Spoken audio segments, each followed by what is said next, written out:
उत्तर प्रदेश के बारे में एक कहा जाता है कि जिसका उत्तर प्रदेश उसका पूरा देश। उत्तर प्रदेश हमारा है।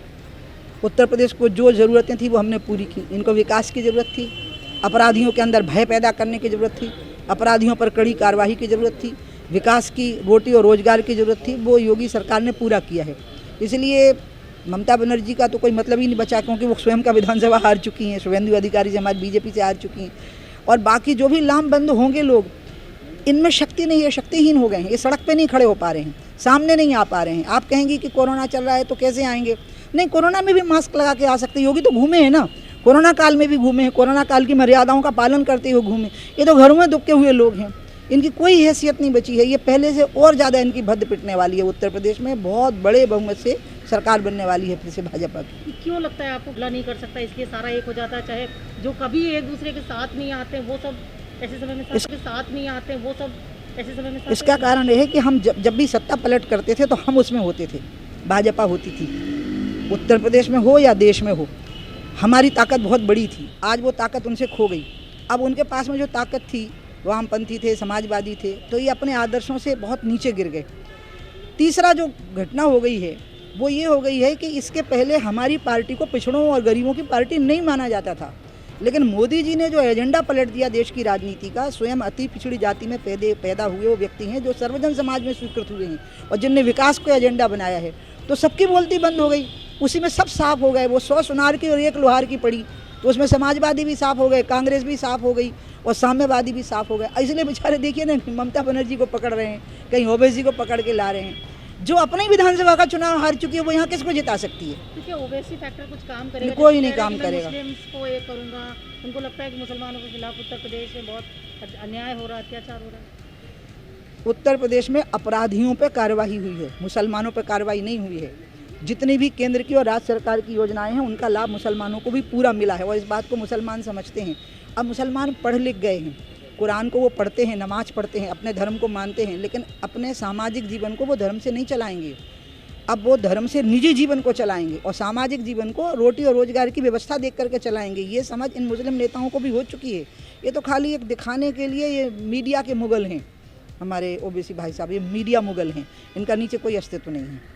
मैम, एक और इशू है जातिवाद के नाम पर, उसको देखते कि बाकी अदर पार्टीज भी आ रहे हैं। चारों युगों का सबसे बुद्धिमान समुदाय कोई है तो वो ब्राह्मण हैं। उनके आनुवंशिकी में ही बुद्धि चली आ रही है। उन्हें क्या ये समझ नहीं है कि यहाँ पर किसका भला हो सकता है, कौन उनका भला कर सकता है? आज भारतीय जनता पार्टी के अलावा उनका कोई भला नहीं कर सकता है।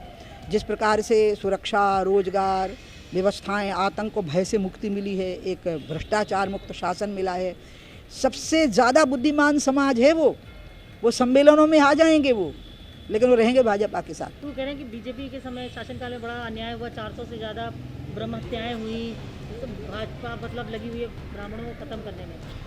अगर अपराध को जाति से जोड़ के देखेंगे ना, तो जो अपराध को जाति से जोड़ के देखेगा ना, वो देश के साथ और अपने ही समाज के साथ बहुत बड़ा अन्याय करेगा, बहुत बड़ा अन्याय करेगा, बहुत बड़ा पाप करेगा। अपराध को जाति से मत जोड़िए। आप इसको देखिए कि किस समाज का हित हुआ है विकास से, किस समाज का हित हुआ है रोजगार से, किस समाज का हित हुआ है निर्भयता जो समाज को मिली, सब समाज का हित हुआ है। इसलिए अपराध को जाति से नहीं जोड़ना। अपराधी की एक ही जात होती है कि वो अपराधी होता है, आतंकी की एक ही जात होती है कि वो आतंकी होता है। अगर उसको धर्म और जाति से जोड़ करके राजनीति की सपा ने, बसपा ने, कांग्रेस ने, तो ये देश के साथ बहुत बड़ा पाप करेंगे, अन्याय करेंगे। ये देश के सबसे बड़े शत्रु होंगे। इस तरीके ब्राह्मण सम्मेलन करके आपको लगता है इनको कुछ हासिल होगा? नहीं, हम सम्मेलन करने से क्यों, कैसे मना करेंगे? वो तो अगर मुझे कहेंगे तो मैं भी किसी दिन उनके यहाँ चली जाऊंगी, भोजन कर आऊँगी, क्या फ़र्क पड़ता है? बात ये नहीं है कि सम्मेलन कर रहे हैं, हम सम्मेलन करने से उनको कैसे रोक सकते हैं, लेकिन मैं कह रही कि इसका कोई फल नहीं निकलने वाला है। और धर्म और जाति के साथ में आतंक को मत जोड़िए, अपराध को मत जोड़िए, ये मैं इनको अपील करूँगी। नहीं तो पब्लिक आपको बहुत बुरा हाल कर देगी। थोड़ा बहुत आप बचे रहें, इसलिए मैं ये कह रही हूँ उनको, मैं इसलिए कह रही थोड़े बहुत बचे रहोगे अगर ये नासमझी नहीं करोगे तो, नहीं तो ख़त्म हो जाओगे बुरी तरह से। दीदी, सवाल आप जुड़ी हैं बड़े सालों से, बचपन से, हम खुद आपको बड़े लंबे समय से देख रहे हैं। आज के समय में हर पार्टी ये कह रही है कि साहब बीजेपी ने नहीं मंदिर का श्रेय लेने की कोशिश करी है। इवन बीएसपी कहने लगी है कि इन्होंने मंदिर के लिए कुछ नहीं किया, हम आएगी, हमारी सरकार आएगी, हम मंदिर का निर्माण पूरा कराएंगे। इतना लंबा समय हो गया मंदिर ने मतलब फैसला आ करके, लेकिन मंदिर की अभी नींव नहीं कंप्लीट हुई।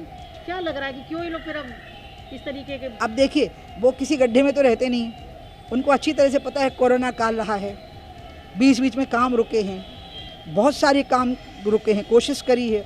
मंदिर का भव्य शिलान्यास हुआ, स्वयं प्रधानमंत्री साष्टांग हुए हैं। कभी भारत के प्रधानमंत्री को हनुमानगढ़ी में हनुमान जी के सामने ऐसे तरह से साष्टांग करते हुए देखना।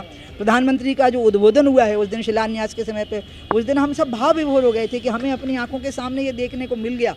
ये तो इतनी बड़ी घटना हुई है और इसमें विपक्ष को जो उन्होंने जो ओछी राजनीति की है, इससे उन्होंने बहुत बड़ा अहित करने की कोशिश की है इस देश की और हिंदू समाज की। मैम एक लास्ट सवाल है, चाहती है इसलिए कि ताकि उत्तर प्रदेश का विकास हो सके, जनसंख्या थोड़ी नियंत्रित हो सके। पूरे देश में होना चाहिए धर्मांतरण के खिलाफ और जनसंख्या नियंत्रण के लिए पूरे देश में कानून होना चाहिए, पूरे देश में वातावरण होना चाहिए। यहाँ धर्मांतरण की ज़रूरत ही नहीं है, क्योंकि मैं हिंदू होकर कुरान पढ़ सकती हूँ, बाइबल पढ़ सकती हूँ। मैं किसी मुसलमान पे, किसी मस्जिद पे आपत्ति नहीं करती। 5 वक्त की नमाज़ सुनती हूँ मैं अजान से, मुझे कोई दिक्कत नहीं है। दुनिया में सबसे ज़्यादा अल्पसंख्यक अगर सुरक्षित है तो वो भारत में है।